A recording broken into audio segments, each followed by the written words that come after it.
Then, balang susunod po natin na challenge sa ating mga city officer ay diving push-up proper. So kung saan ang matitira dito ay tatanggap ng 50 pesos in cash. Yan po, sisimulan na po natin ang challenge. Yan. Okay. Maska rin subcommand. Okay, ready. Begin. Proper na proper. 2, 3, 4, 5, 6, 7, 8, 9, 10, 11, 12, 13, 14, 15, 16, 17, 18, 19, 20,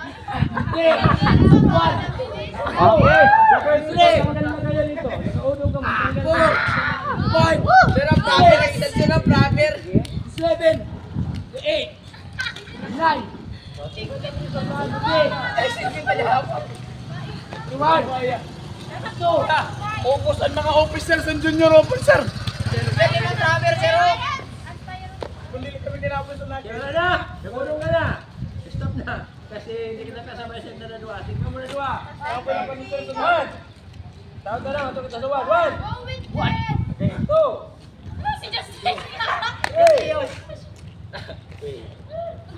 Four. 5. 6. Tumama na ni Mutin sa duta. So, ayan. Okay, so yung winner natin, tingnan natin. Okay, inhale exhale para makarecover. So, dito yung kamay, ilagay sa yan, para makarecover. Sige pa. Bibigay natin yung premyo ng ating cadet officer.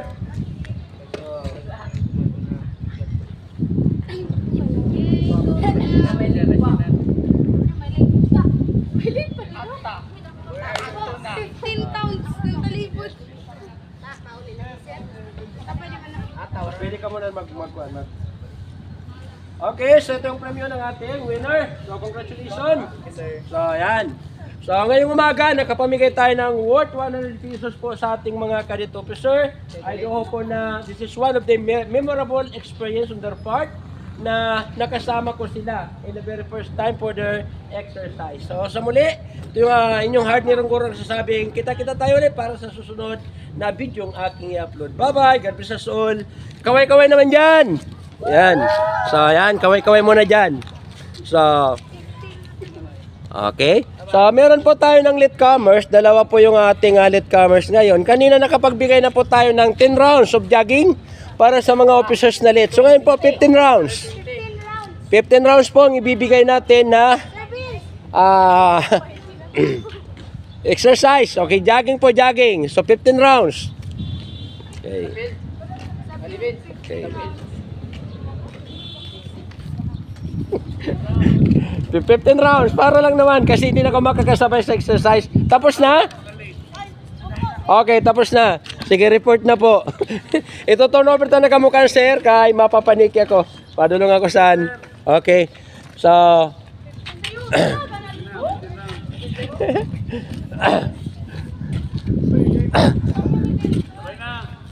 okay. So, bukas ulit. Exercise ka pong kita with premyo ulit bukas.